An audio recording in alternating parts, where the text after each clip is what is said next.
নমস্কার, এমইউ কিচেনে সবাইকে স্বাগতম। চলে এসেছি নতুন আর একটা ভিডিও নিয়ে।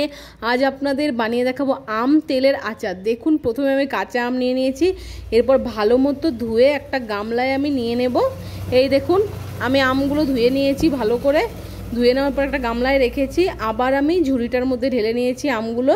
এরপর চলুন কেটে ওই গামলাতেই রেখে দেবো। এই দেখুন, আমি ছুরি দিয়ে খুব একটা সবজি বা অন্য কিছু কাটতে পারি না, তার জন্য আমি বটি দিয়ে কাটছি। ঠিক আছে, এই দেখুন আমি যেভাবে কাটছি আপনারাও কাটবেন। আর দেখুন আমি যেভাবে কাটছি একইভাবে কাটবেন। এইভাবে কাটার পর মাঝখানে আটিটা বের করে একটা কাগজের মতো যে অংশ থাকে মাঝখানে আমের, ওটা কিন্তু বার করে দেবেন। নাহলে দেখবেন যখন আচার করবেন আর যখন খাবেন তখন দেখবেন গলার মধ্যে বা জিভের মধ্যে বাজছে। ঠিক আছে, দেখুন আমি সবগুলো আম কেটে নিয়েছি, আপনাদের এক এক করে দেখিয়ে দিচ্ছি, প্রায় সবগুলোই। ঠিক আছে, আপনারা কিন্তু ভালো মতো মনে রাখবেন আমি আমের আটির ব্যাপারে যে কথাটা বললাম। এর আগেও আমি আমের আচার করেছিলাম, আপনারা চাইলে আমার চ্যানেলে ভিজিট করে আমের আচারের ভিডিওগুলো দেখতে পারেন। ঠিক আছে, দেখুন বন্ধুরা, আমি এভাবেই টুকরো টুকরো করে সবগুলো আম কেটে নিচ্ছি। ঠিক আছে, কিছুটা মানে হালকা কয়েকটা পেকে গেছিলো, আবার কাঁচাও ছিল, তো অসুবিধা নেই কোনো বন্ধুরা। দেখুন এই আমটা কাটতে যেয়ে কেমন তেবড়ে গেল, আটিটা বেরিয়ে গেছিলো। ঠিক আছে, দেখুন সবগুলো আমার কাটা হয়ে গেছে। দেখুন কত সুন্দর লাগছে না বন্ধুরা। এই দেখুন আপনাদের দেখিয়ে দিলাম। চলুন এবারে আমের মধ্যে পরিমাণ মতো ছোটো বাটি দিয়ে হাফ বাটির মতো নুন দিয়ে দিচ্ছি।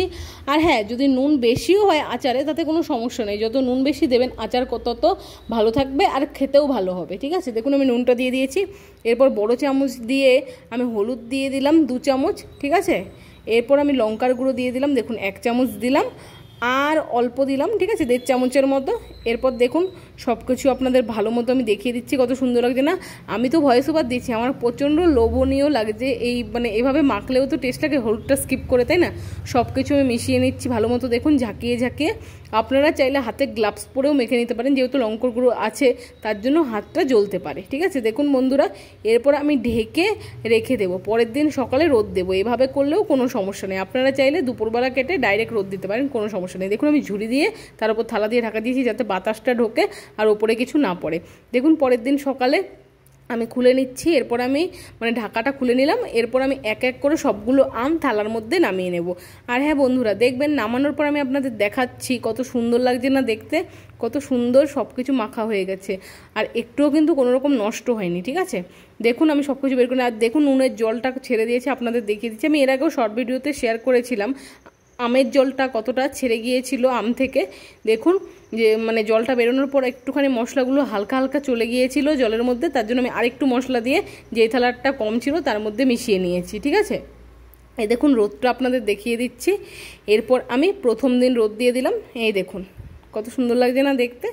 এই দেখুন, এরপর আমি ওপরে ঝুড়ি দিয়ে ঢাকা দিয়ে দিলাম, কারণ কিছু যাতে না পড়ে যায় তার জন্য। ঠিক আছে, আপনারা ওইভাবে ঢাকা দিয়ে নেবেন। দেখুন আমি ঘরে নিয়ে এসেছি, কত সুন্দর লাগছে, একটু মজেছে আমগুলো। ঠিক আছে, আমি আবার ঢাকা দিয়ে ঘরে রেখে দেবো, এরপরে আবার পরের দিন রোদে দেবো। আমি 3 দিন রোদে দিয়ে তারপর করেছি, আপনারা চাইলে 2 দিন রোদ দিয়েও করতে পারেন, কিংবা 1 দিনের রোদেও করতে পারেন, কোনো অসুবিধা নেই। দেখুন পুরো কালারটাই চেঞ্জ হয়ে গেছে 3 দিন রোদ দেওয়ার পর, তাই না? দেখুন চলুন এবার আচারের মশলাটা বানিয়ে নিই। দেখুন ধনের গুঁড়ো, এখানে সাদা সর্ষে, তারপর এখানে জোয়ান, শুকনো লঙ্কা, 5 ফোড়ন, কালো সর্ষে নিয়েছি। ঠিক আছে, এবার মানে শুকনো লঙ্কাটা আর 5 ফোড়নটা শুকনো খোলায় ভেজে নেব ভালো মতো। দেখুন আমি যেভাবে করছি আপনারাও একইভাবে করবেন। এরপরে শুকনো লঙ্কা 5 ফোড়নটা নামিয়ে নেওয়ার পর কালো সর্ষে আর সাদা সর্ষেটাও দিয়ে দিলাম, এই দুটো শুকনো খোলায় খুব সুন্দরভাবে ভেজে নেব। ঠিক আছে, দেখুন আমি নামিয়ে নিচ্ছি একই বাটিতে যেখানে আমি শুকনো লঙ্কা আর 5 ফোড়নটা নামিয়ে নিয়েছিলাম।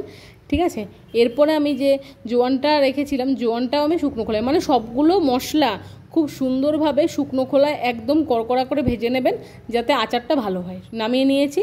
এরপরে আমি যে ধনে গুঁড়োটা রেখেছিলাম সেটাও কিন্তু আমি কড়াইতে হালকা করে শুকনো লঙ্কা নয়, শুকনো খোলায় আমি ভালো মতো নাড়াচাড়া করে নামিয়ে নেব। দেখুন এরপর একটু মিক্সির জারে সবগুলো মশলা দিয়ে দিলাম, এরপর ভালো মতো পিষে নিয়েছি, মানে আধ পেশার মতো করে নিয়েছি। গুঁড়ো তো সবগুলো হয়েছে, শুকনো লঙ্কাটা আধ পেশা হয়েছে। ঠিক আছে, দেখুন এখানে ধারা সর্ষের তেল নিয়েছি আর কাশ্মীরি মির্চি নিয়েছি যাতে রং হয় সুন্দর। আপনারা কাশ্মীরি মির্চিটা দিতেও পারেন, নাও দিতে পারেন। দেখুন এখানে সবগুলো আম শুকিয়ে নিয়েছিলাম যে, ওটা গামলায় নিয়ে নিয়েছি। এরপর আমি আরও নুন দিচ্ছি। ঠিক আছে, এই দেখুন আমি তো আপনাদের শুরুতেই বলেছি নুন যদি একটু বেশি হয় কোনো সমস্যা নেই।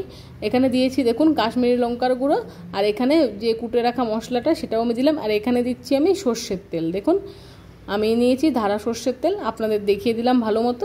এই দেখুন দিয়ে দিলাম। ঠিক আছে, পরিমাণ মতো দেবেন কিন্তু, মানে কৌটোতে ঢুকানোর আগে সর্ষের তেল আর সব মশলা দিয়ে ভালো মতো মাখিয়ে তারপর আপনারা জারে ভরবেন, ঠিক আছে।